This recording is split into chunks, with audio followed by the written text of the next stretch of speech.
안녕하세요. 사슴TV 유준욱 김기아리 고지영 조장모 반갑습니다. 반갑습니다. 반갑습니다. 이번 시간은 명품 그리고 가슴 수술과의 유사점에 대해서 이야기를 해볼 건데 이거는 생각이 좀 많이 다를 거라고 생각을 하고 제가 이거를 주제를 선정을 했어요. 많은 분들이 해외여행을 못 가시잖아요.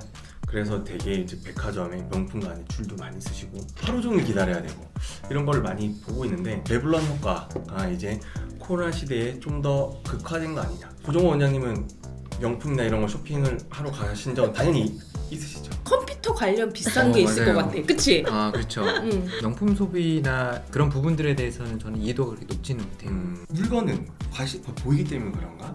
보이기 때문에 다른 사람들이 보기 때문에 내가 이거 사용하기 편하기 때문에 좋은 거는 사도 된다라고 생각을 하는데 수술은 내 몸이 직접 하는 거고 특히나 가슴 수술은 큰 수술이잖아요. 가장 중요하게 생각을 해야 되는 게 수술 결과랑 그리고 뭐 안정성 이런 거를 생각을 하지 않고 먼저 가격을 먼저 생각을 할까? 과거로 돌아가 보면 성형이라는 거는 좀 연예인들이 하거나 생각을 하던 시절이 있어요.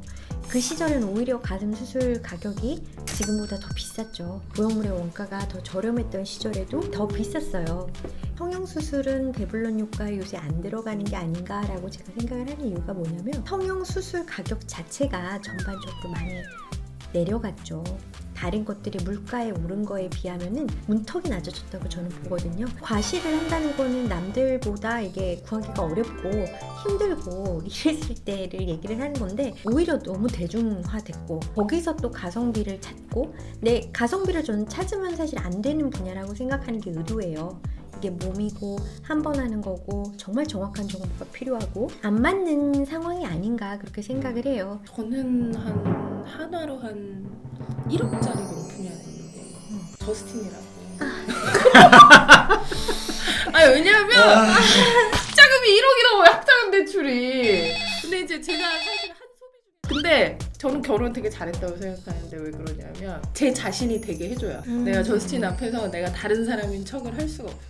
하지 않아도 돼. 그래서 나는 그 값어치를 치르는 게 당연하다고 생각했고 그래서 저는 가슴 성형도 마찬가지인 것 같아요. 내가 나 자신이 되게 해주는 그런 수술이고 또 어떤 원장님을 만났을 때 그런 느낌이 딱 올 거야. 맞아. 맨날 그 마케팅 무슨 명품 가슴 성형 이러면서 광고하자. 그럼 어떻게 하면 명품 가슴 성형이 되는? 개인적인 관점으로는 우리 4명을 이제 비교를 하면 가장 이제 명품에 가까운 사람입니다. 왜? 이미 브랜딩 자체가 너무 많이 인정.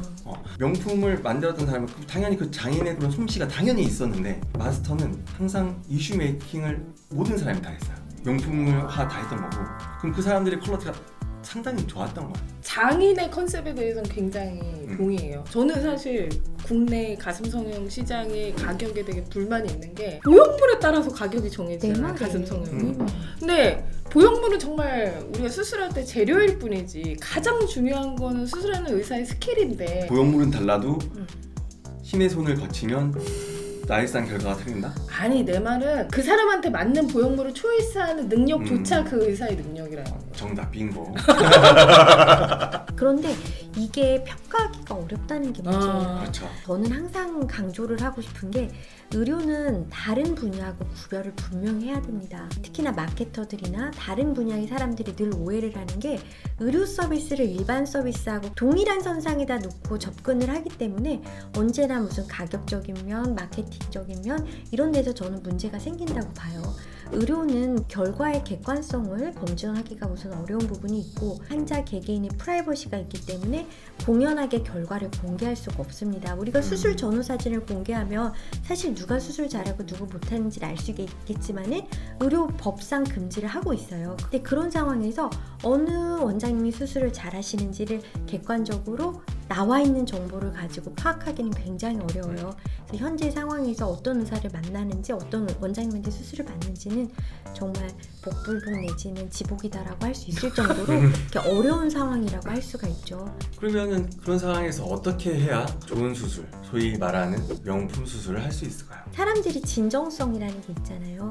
진정성을 느낄 수 있는 부분이 상담을 하다 보면 생깁니다. 이거는 사람이 하는 일이라 100% 모든 수술이 다 잘 될 수는 없어요. 이렇게 4명 상담을 다니시다 보면 케미를 맞는 원장님을 찾을 거야. 근데 제가 생각할 때 그 케미라는 거는 합병증이나 나쁜 일이 생겨도 이 원장님은 나를 책임지고 끝까지 그 길을 같이 가주겠지. 결국은 좋은 결과를 내게 도와주겠지. 이런 믿음이 드는 사람일 것 같아요. 자기 환자 특징이 있어? 어떤 환자들이 나랑 케미가 맞는다? 이게 그런 것 같아요. 저는 제가 항상 환자라면을 되게 많이 생각을 하거든요. 거의 환자분하고 같은 고민을 하고 있어요. 아 이거 어떡하지? 보면 다들 같은 고민을 하고 있기 때문에 내가 고민했던 답을 이제 들려드리기도 하고. 나랑 비슷한 환자들이 많다. 그쵸. 선생님 어떤 환자들? 좀 자세하게 얘기를 듣고 싶어하고 저는 말을 많이 하니까 잘 같이 그러니까 그냥 알아서 결정했으면 좋겠어 이런 그런 분들도 환자 잘 계시고. 없다. 사실 서비스 의료가 아니고 의료 서비스잖아요. 맞아요. 그 의료가 더 중요하다는 얘기예요.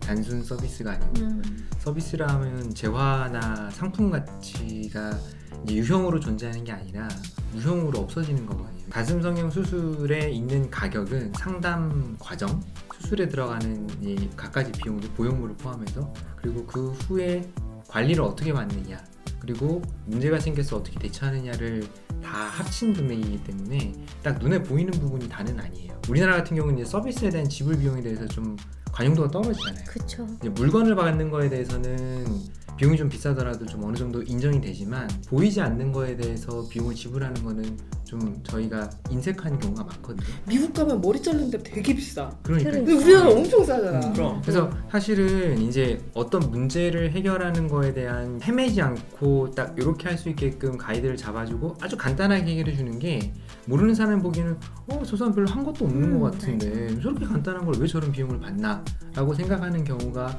많고 사후 관리가 몇 번 있느냐 보정브라를 주느냐 뭐 마느냐 뭐 흉터 연고를 주느냐 마느냐 그래서 보형물 뭘 쓰느냐로 어떻게든 좀 가격 방어를 하기 위한 몸부림이었다 생각해요. 근데 우리 입장에서는 가격이 너무 낮아진다는 얘기는 뭔가 어디서 가격을 절감했다는 뜻이에요. 보형물을 다른 걸 넣거나 이럴 수는 없으니까 그 사람한테 드리는 시간을 줄였다는 얘기예요. 실장님의 상담이 길어지고 원장의 상담 시간이 줄어든다. 수술 후에 관리를 하는 부분에 원장을 만날 수 있는 시간이 너무 한정적이다. 그런 식으로 됐을 때 그게 과연 이 전체에 내가 지불하는 비용이 정말 그렇게 가격이 합리적인 거냐. 너무 가격이 싸면 좀 의심을 해봤으면 좋겠어요. 우리 멤버들의 단점에 대해서 이야기해보는 시간. 예스맨 컴플렉스가 있는 거예요. 누가 뭘 물어보면 그래 합시다. 그래도 미용하는 성형외과 의사로서 죄책감이 들어. 자기 관리를 못하고 제가 사실